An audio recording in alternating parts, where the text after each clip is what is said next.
तमर जो अध्याय रही गल्पर जो तृतीय अध्याय रही बेल अश्वस्थ और बटवृक्ष से विषय आज आम आलोचना करवा जहाँ को लिखिं रवि पट्टनायक से विशिष्ट गल्पाकार प्रबंधकार जी कि जन्मग्रहण करते 1935 मसीह देहत्याग करते 1991 मसीह। तो लेखक परिचय विषय मुझे कही रखुची शुण भल से ओडिया क्षुद्र गल्प रचना क्षेत्र में गाल्पिक रवि पट्टनायक सारस्वत मर्यादा ओडिशार पुरपल्ली पर्यंत विस्तारित। पश्चिम ओडिशार बण जंगल घेरा मयूरभंज जिला अंतर्गत रायरंगपुर ठारे गाल्पिक जन्मग्रहण करथिले। से सेवा क्षेत्र में जड़े भूतत्वविद भाव में जनाशुना भी प्रवृत्तिगत भाव से जड़े सुसाहित्यिक मध्य थिले। ओडिया भाषा साहित्य कला संस्कृति प्रति तांकर प्रगाढ़ अनुराग थिला। तांकर प्रत्येक रचना भितरे मनीषर जीवन मूल्यबोध और सामाजिक आदर्शर प्रच्छन्न अनुभूतिर संकेत देखा मिलता है।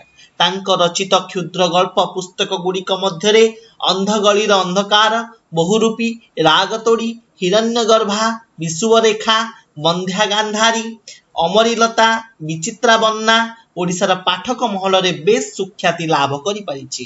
हिरण्यगर्भ पुस्तक ओडिया साहित्य एकाडेमी द्वारा 1984 मसीहा पुरस्कृत होईछि ओ बंध्या गांधारी पुस्तक तांकु मरणोत्तर सारला पुरस्कार 1991 मसीहा प्रदान करा जायतिला। गाल्पिक रवि पट्टनायक जने भूतत्वविद भाव में जनाशुना थिले मध्य ओडिया भाषा साहित्य और कला संस्कृति प्रति तांकर गभीर अनुराग थिला। से ओडिया क्षुद्र गल्प रचयिता भाव में जड़े अशेष दर्शर अधिकारी थिले। जीवन मूल्यबोध तथा सामाजिक आदर्श प्रति गुरुत्व तांक क्षुद्र गल्प गुड़िकर मर्मवाणी गोटे। आलोचित बेल अश्वस्थ बटवृक्ष गल्पटी प्रमुख साहित्य पत्रिका नवरवि 1924 नवेम्बर संख्यार प्रकाशित होइतिला। जन्मदात्री माँ जन्म माटी पाई पल्ली भूमि प्रति तांकर थिबा गभीर आकर्षण एक निच्छन्न प्रतिफलन एथिरे देखिबाकू मिलिता है। लेखकंकर एही गल्पटी रे एहा एक प्रत्येक धर्मी गल्प अटे। बटवृक्ष को जननीर प्रतीक भाव एवं अश्वस्थ तथा बेलवृक्ष भली पवित्र वृक्ष को तार सृष्टि संचार भाव वर्णना करिसेंती गाल्पिक। तांकर जन्मभूमि और जन्मदात्री मानकर वात्सल्य एवं मातृत्वर ज्वलंत वर्णना वास्तविक हृदय स्पर्शी हो पारि। तो बर्तमान गल्पर पृष्ठभूमि विषय मुझे कही रखुची। गल्पटा क्या ऊपर आधारित से देख लिखा जाइए धन्य जीवन ए जगते जे प्राण धरे प्राणी हिते, धन्य जीवन धन्य तार दुर्लभ कर्म ए व्यवहार, एहा मु वृक्षंकर स्थाने शिखिली पर्वते गहने। एठी सुंदर भाव में गाल्पिक भागवत एक छंद कहिचंती धन्य जीवन ए जगते, जगत रे तमे जीवन जन्म ग्रहण करके निजको धन्य मने करूछ। जे प्राण धरे प्राणी हिते, प्राणीर हित पाई जे प्राण को धरे धन्य जीवन धन्य तार। हे एठी गाल्पिक आमर ओडिया भूमि को उत्कल भूमि को कहउछन तोर जीवन धन्य। एही ओडिया माटी जन्म ग्रहण करी आमे माने आम जीवन को मध्य धन्य मने करूछु। दुर्लभ कर्म ए व्यवहार माने एपरि तमे कर्म करूछ, दुर्लभ कर्म करूछ जहा पाई तमे फल पाउछ। एहा मो वृक्षंकर स्थाने, एहा होची वृक्षंकर स्थान रे शिखिरी पर्वते गहने अर्थात पर्वतर अरण्य पर्वत एवं मनुष्योत्तर प्राणी माने याहाको अक्षर अक्षर पालन करिथांती बोली कहउचंती। तो वास्तव रे जीवन रे सेही एका धन्य हुए जे अन्यर हित पाई किछि कर्म करिथाय। यह लिखा जाइछि धन्य जीवन धन्य तार दुर्लभ कर्म ए व्यवहार। जो कर्म करे अन्यर हित पाई निजर जीवन जी थाए सेही मनीष भागवत रही दुर्लभ वाणी को केते सम्मान दिए के जाने। किंतु वृक्ष अरण्य पर्वत एवं मनुष्योत्तर प्राणी माने यह अक्षरे अक्षरे पालन करिथांती। ए माने मनीष जाति पाई जुग जुग धरी आदर्श और शिक्षणीय वस्तु अटंती। बेल अश्वस्थ और बरगछ मानकर जीवन पर्याय आलोचना कले यह स्पष्ट प्रमाणित होइथाय। उत्तप्त बैशाखर झांझी पिटा खरारे पथ चला पथिकटीए पाई बरगछ ही स्वर्ग पाल्टी थाए। चेर ओहल डालपत्र विस्तार करी भगवान भक्त को हस्त प्रदान करी निकट को आह्वान करिबा बली एई बटवृक्ष पथिक को हस्त प्रदान करी हस्त प्रसारण करी ताकू शीतलतर शांति प्रदान करिबा को स्नेह भरा आह्वान करिथाए।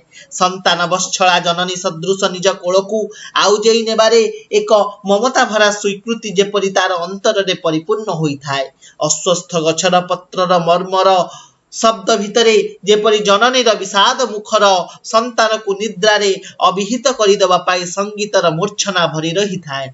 बेलगछ मध्य स्नेहमयी जननी परी भोकिला संतान को सामयिक भाव तार पत्र और फल खुआई क्षुधार्थ प्राणी मानंकु शांति करिबा पाई उद्यम करिथाए। पल्ली जीवनर प्रत्येक प्रकृति मध्यरे जेपरि ममतामयी जननी हृदयर निश्चल प्रतिबिंब परिदृष्ट होइथाए। सृष्टिर एही चिरंतन मधुर उपकारी उपादान गुड़िकर नैसर्गिक गुण को आजिर प्रकृति विरोधी निर्मम जन समाज निकटरे पहुंचाइबा को गाल्पिक प्रयास करिसंती। एही गल्प माध्यम रे एहा एक प्रतीक धर्मी गल्प अटे। निजर स्नेहमयी जननीर गुरुत्वर बा स्नेहमयी जननी गुरुतर असुस्थतार खबर सुनी गाल्पिक निजर जन्मभूमि प्रिय पल्ली को जीवा समय रे पल्ली और पल्ली प्रकृति और ग्राम्य छवि गुड़िकर परिचय प्रदान करिसंती एही गल्प माध्यम रे। चलो स्टार्ट करिबा डेरी न करिकी। बस स्टैंड रे पहुंचिला बेले को सरकारी बस टी केते बेले को छाड़ी देलानी। सेथिरे जाइथिले सीधा सड़क 9टा बेले को गाँ पाखरे पहुंची जाई थांते, किंतु आउ तो उपाय नहीं। पछ बस धरी फुल नखरा रे ओल्हेई पुणी थरे आउ कुजी घरोई बस रे बसी गाँ पाख बस स्टैंड रे पहुंचिला बेले को बेल 11टा हेलानी। एके तो बैसाख मास खरा सकाळ 8टा बेले को भी बाहर को गोड़ काढ़ी हुए ना। एबे एई 11टा बेले को चारियाड निया जळुछि जेमिति खरा को चाही हेउनी आखि बुझी होई आसुछि ता तेजरे पवनटा भी निया परी तातीछि। एते बेले आउ गाँ को जिबे कि न जिबे एमिति दो दो पांच होई बस रु ओलेई नटवर बाबू बस स्टैंड पाखरे थिबा चाकुंडा गछ तळर पान जळखिया दुकान करिथिबा हरिगुड़ियार चालिया आड़कू मुहिले। झाटी माटी कांथ उपरे तार बरडार छपर दर आउजा होई रहिछि ताल बरडार ताटी। चालिया आगरे खुंट दीटा पोती ता उपरे खंडिए दर छंचा पटापिटा दीटा बेंच। खरा ताती रे सेईटा गरम होई रहिछि। सेथिरे टिके हाथ मारी देउ दौ चाई केना लागिला हाथकू। नटवर बाबू दर आउजा टाटी फांक देई अनेइला भितरकू। खंडिए दर भंगा नड़ बड़ टेबुल ता चारिपटे सेमितिका दी चारिटा चेयर। कोटार हाथ नाही से कौन को पड़ीची खंडिए काठ बेंच। ए पाखरे थाक होइथिबा काठर खंडिए आलमीरा सेई थाक उपरे सिल्भर थालिया आउ बाउंस पाछियारे सकाळ होइथिबा बासी बरा गुलगुला पकुड़ी और बुंदिया मिठेई सजा होई रहिछि। तळकू गोटाए खोला मुह डेक्ची उपरे चीनी सिरा भितरे भासुची 4-6टा रसगोला। सिल्भर चटू उपरे चीनी सिरा लागी सुखी जाइथिबा जागाटी रे दळ दळ माछी भण भण। खंडिए छिंडा सप उपरे नाली करिया खंडे पिंधी हरिगुड़िया गोटिए कोणरे गड़पड़ हेउची। बासन धुआ टोकाटा बेंच उपरे लंब पंप होई पड़ीची। नट बाबू धीर गलारे डाकिले हरि अछु कि रे। परिचित गलार स्वर सुनी हरिगुड़िया मुंड टेकी चाहिला आउ तापरे धड़पड़ होई उठी बसी मुंड उपरे हाथ दुईटा लगेई कहिला, अरे नट भाई जे ए उदुदिया खरा बेलटारे कोउठु आइल म? एई 10टा बस रे। हरिगुड़ियार पाटी शुणी बासन मजा टोकाटा केते बेलू छिड़ा होई गलानी। भीतर को पसी आउ नड़ बड़ चेयारटा उपरे बसी पड़ू पड़ू कहिले, हईरे टोका मंदाए पानी देलु? शोषरे तंटी अठा अठा होई गलानी। हाँ परा आउ कहना, सकाळू बसटा फेल हेली बाध्य होई पछ बसटारे आसिली। काहेंकी संज बस रे आइलिनी? आउ कौन तर अछि? काली संज बेलकू तार पाइली। बोउर देह खराब, राति रे तो आसीबा पाई किछि नाही, तेनु बाध्य होई सकाळू आइली। कौन होईछि? किछि कौन जणा अछि? खाली तार शीघ्र आस। एइने पुणी गाँ को जिब्बो। एते खराटारे न जाई चारा नाही। फेर जदि ए भितरे कौन नाई कौन हो जाए शेष बेलू आउ छी छी छी ए काल कथा आ तुंडरे धर नाही। किए कहूची? हरि भाई कहूची। तू तो जानू हरि मनटा काली संजठू एमिति पाप छुऊची राति सारा काली सोई पारिनी। हौ एथर उठे। गामुछाटाकू पानी रे भिदेई मुंड उपरे थोई छता धरी बाहरी पड़िले नटवर बाबू। सड़क तलकू लंबिची अंका बंका होई पाद चला रास्ता। वर्षा दिन रे हिड़ उपरे रास्ता बदल रे एथर बिल मझिरे रास्ता होईची। चारि आड़र आबड़ा खाबुड़ा धान गछर थुंटा बुंदा मझिरे सेई टिकक बेस चिक्कण परिष्कार। बुदा मझिरे सेई चिक्कण टिकक भीषण चिक्कण और परिष्कार। मनीष चाली चाली धूली होई गलानी ठाए ठाए। खरा तेजरे चारिआड दाउ दाउ जळुची। दूरकू चाही हेउनी आखिपता बुझी आसुची खरा तेजरे।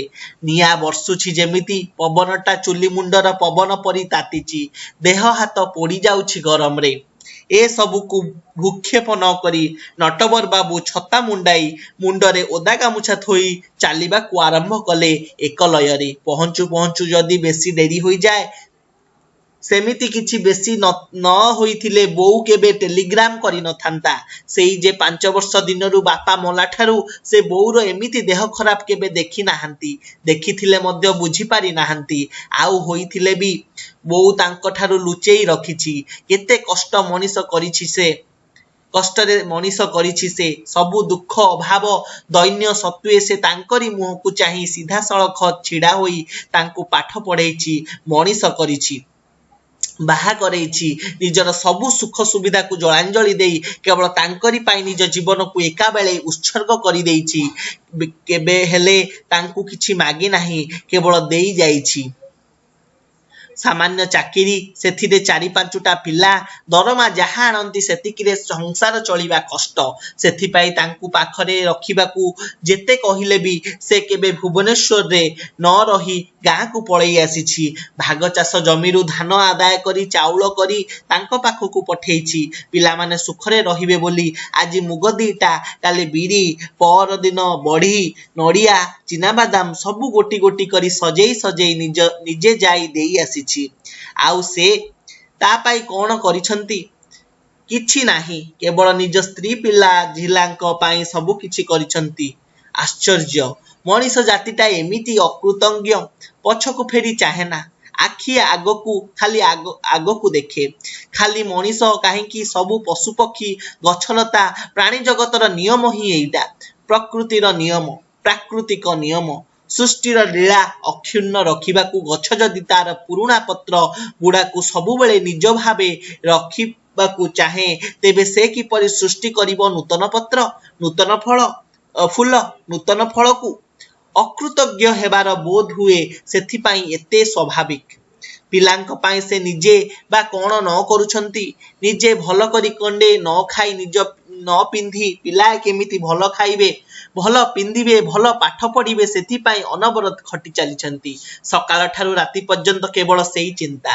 निजे जेमिति कष्ट सही पाठ पढ़िथिले सबु असुविधा सह्य करिथिले सबुबेले मनरे भावना होईछि मो पिलाए जेमिति सेमिति कष्ट न पांती सेतिकी असुविधा भोग न करंती। तांक मनरे गरीब बोली जेमिति हीनमन्यता न रहू सेथिपाई पारु पर्यंत चेष्टा करि आसीछंती। किंतु फल कौन होईछि? बोऊर स्वार्थ त्याग ओ आत्मोत्सर्ग सांगे सांगे निजर भी थिला प्रगाढ़ चेष्टा। सेतेबेलर शिशु मन नहीं बोऊ को सुखरे रखिबाकू दृढ़ प्रतिज्ञा। सेथिपाई से जहा हो बड़ न हेउ पछे साधारण भावे बंचिबार पाथेय संग्रह करि पारिछंती तो। किंतु तांकर ही आत्मोत्सर्ग सत्वे तांक पिलामानंक भितरे से चेष्टा काहीं? मनीष हेबार आकांक्षा काहीं? कौन पाई एमिति हेला? कोठी भूल रहुची? बड़ पुओटा बीए पढ़ू पढ़ू हिप्पी होई गला। काली टंग टंग बाहरे बुला। पाठसाठ नाही। घर को खाइबा सोइबा छड़ा अन्य किछि पाई आसे नाही। केते बुझामणा केते गालीबंद सबु वृथा होई गला। हिप्पी होई गला माने बीए पाठ पढ़ू पढ़ू छाड़ी देला। खाली टंग टंग बाहरे बुला माने बाहरे खाली बातरा हाई की बुलिबा कथा। आज काल पिला माने पाठसाठ छड़ा अलगा सबु कार्य व्यस्त। केते बुझामणा केते गालीमंद सबु वृथा हैला। बापा माँ ପାଇଁ ନ ହେଉ ନିଜର ଛୋଟ ଛୋଟ ଭାଇ ଭଉଣୀ ପ୍ରତି ସାମାନ୍ୟତମ କର୍ତ୍ତବ୍ୟବୋଧ ବି ନାହିଁ। କଣ ଆଉ କରାଯାଏ, ଯୁଗ ତ ସେମିତି ହୋଇଛି। ସମସ୍ତେ କେମିତି ଏକଘରକିଆ ବ୍ୟକ୍ତିନିଷ୍ଠ ସ୍ୱାର୍ଥପର ହୋଇ ଯାଉଛନ୍ତି। ନିଜ ଛଡ଼ା ନିଜ ପୃଥିବୀରେ ଆଉ କାହାରି ପ୍ରତି ତାଙ୍କର କରିବାର ନାହିଁ। କିନ୍ତୁ ପୃଥିବୀର ସମସ୍ତେ ତାଙ୍କ କାମ କରିବା ଆଗ ଦରକାର। ସେଥିପାଇଁ ଦୁନିଆ ଅଶାନ୍ତି ଘରେ। ଝିଅ ଦିଟା ବି ସେମିତି ହେଲେଣି। କଲେଜରେ ପାଠ ପଢିବା ମାନେ ଯେମିତି କେବଳ ଫ୍ୟାସନ ହୋଇ ବୁଲିବାଟା ଏକମାତ୍ର ଉଦ୍ଦେଶ୍ୟ। ଆଜିକାଲିର ଝିଅ ମାନେ ତମେ ଦେଖୁଥିବ ବାହାରେ ଖାଲି ଷ୍ଟାଇଲ ମାରିକି ଫ୍ୟାସନ ମାରିକି ବୁଲିବା ଛଡ଼ା ପାଠ ପଢା ଉପରେ ବିଶେଷ ଗୁରୁତ୍ୱ ଦଉନାହାନ୍ତି। ସେଇଆକୁ ହିଁ ଗାଳ୍ପିକ ସୁନ୍ଦର ଭାବରେ ଲେଖିଛନ୍ତି। ଭଲ ଶାଢ଼ୀ ଦରକାର, ନାନା ପ୍ରକାର ଡ୍ରେସ୍ ଦରକାର, ସ୍ନୋ ପାଉଡର ସେମ୍ପୁ ନହେଲେ ଯେମିତି କଲେଜରେ ପାଠ ପଢା ହୁଏ ନା। ଘର କାମରେ ଟିକିଏ ମନ ନାହିଁ। ବୋଉକୁ ଟିକେ ସାହାଯ୍ୟ କରିବା, କିଛି କାମଦାମ କରିବା ନା କିଛିରେ ମନ ନାହିଁ। ସାନଟା ନାଁରେ ତ ପରୋକ୍ଷ ଭାବରେ କେତେ କଥା ଶୁଣାଗଲାଣି। ତା ବୋଉ ତାକୁ ସେଥିପାଇଁ କେତେ ଗାଳି ମନ୍ଦ କଲାଣି। ଦିନେ ତ ଝାଡୁ ନେଇ ବାଡେଇ ପକାଇଲା। କଣ ହେବ, ମୋତେ ଯେତେ ମାଠିବୁ ମାଠ, ମୁଁ ସେଇ ଦରପୋଡା କାଠ। କିଛି ଫାଇଦା ହେଲା ନାହିଁ। ସବୁଆଡୁ ଅଶାନ୍ତି। ଜୀବନରେ ଟିକିଏ ଶାନ୍ତି ନାହିଁ।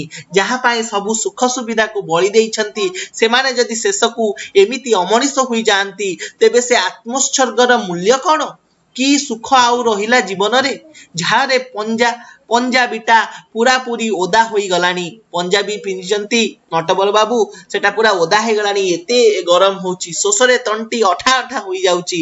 ଓଦା ଗାମୁଛାଟି ଶୁଖି କାଠ ହୋଇଗଲାଣି। ଆଖି ପୋଡୁଛି ଖରା ତେଜରେ। ଜୋତା ଗୁଡାକ ମଧ୍ୟ ଏତେ ଗରମ ହୋଇଗଲାଣି ଯେ ତଳିପାଠୁ ଆରମ୍ଭ କରି ଗୋଟା ପାଦଟା ସିଝି ଯାଉଛି। କାଢି ଫୋପାଡ଼ି ଦେବାକୁ ଇଚ୍ଛା ହେଉଛି। ସାରା ଦେହଟା ଗରମ ହୋଇଗଲାଣି, ସତେ ଯେମିତି କିଏ ତତଲା ଲୁହା କରେଇରେ ପକେଇ ଦେଇଛି। ହଁ, ସଂସାରଟା ଆଉ କଣ, ତତଲା ଲୁହା କରେଇ ତ। ଜୀବନ ସାରା ଖାଲି ଏମିତି ଭାଜି ହେବା କଥା। ସୁଖ କାହିଁ, ଶାନ୍ତି କାହିଁ? ଆଗରେ ଦେଖାଯାଉଛି ହରିଚନ୍ଦନପୁର ଗାଁ। ବ୍ରାହ୍ମଣ ଶାସନ।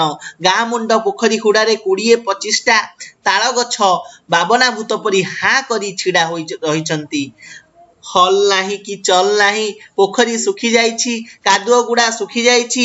ଛଅ କୋଣିଆ ହୋଇ ଫାଟି ଯାଇ ଗୋଟାଏ ଚାଦରର ପୋଟାନ ପରି ମନେ ହେଉଛି।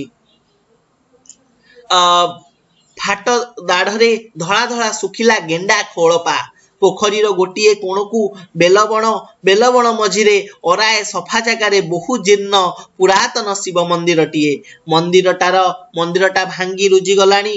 ଅଧା କାନ୍ଥ ଭିତରେ ଶିବଲିଙ୍ଗ ଖରା ବର୍ଷା ଖାଇ ପୂଜା ପାଆନ୍ତି। ବେଲ କଣ୍ଟାରେ ଚାରିଆଡ ଭର୍ତ୍ତି। ବେଲ ଗଛ ଗୁଡାକ ଟିକିଏ ଟିକିଏ କଅଁଳିଛନ୍ତି। ବାକି ବଡ ବଡ ଡାଳ ସବୁ କଙ୍କାଳର ହାଡ ପଡି ସମ୍ପୂର୍ଣ୍ଣ ଧଳା ଧଳା ଦେଖା ଯାଉଛନ୍ତି। ବୁଝିପାରିଲ କେତେ ସୁନ୍ଦର ଭାବରେ ଏଠି ଲେଖିଛନ୍ତି ଗାଳ୍ପିକ ଯିଏ ରବି ପଟ୍ଟନାୟକ ନଟବର ବାବୁଙ୍କ ବିଷୟରେ। କିପରି ସେ ଗାଁକୁ ଯାଉଛନ୍ତି, ତାଙ୍କର ମାଙ୍କର ଦେହ ଖରାପ ହେଇଛି। ମାଙ୍କର ଦେହ ଖରାପ ବେଳେ ଗାଁକୁ ଯାଇ କିପରି ଦେଖୁଛନ୍ତି ଗ୍ରାମର ଦୃଶ୍ୟ, କିପରି ଗରମରେ ସୂର୍ଯ୍ୟଙ୍କ କିରଣରେ ସବୁ ଜାଗା ଜମି ଗୁଡିକ ଫାଟି ପଡିଛି। ତମର ବେଲ ଗଛ ପୁରା ଥୁଣ୍ଟା ହୋଇ ପଡିଛି, କଙ୍କାଳ ଭଳି ଦେଖାଯାଉଛି। ତା ଛଡା ସେ କହୁଛନ୍ତି କି କିପରି ଅସୁବିଧା ହଉଛି ତାଙ୍କର ଜୀବନରେ, କେତେ ଦୁଃଖ କଷ୍ଟ ସେ ସହୁଛନ୍ତି ଏବଂ ତାଙ୍କର ଫ୍ୟାମିଲି ବିଷୟରେ ମଧ୍ୟ ଏଠି ଆଲୋଚନା କରିଛନ୍ତି। ତ ଏତିକି ବିଷୟରେ ଆମେ ଆଜି ପାଠ ପଢିଲେ। ନେକ୍ସଟ କ୍ଲାସରେ ଆମେ ଏଇ ଚାପ୍ଟର କଣ୍ଟିନ୍ୟୁସନ କରିବା। ଆଶା କରୁଛି ସମସ୍ତେ ଏତିକି ବୁଝିପାରିଥିବ। ଆଜି ପାଇଁ ଏତିକି, ଧନ୍ୟବାଦ।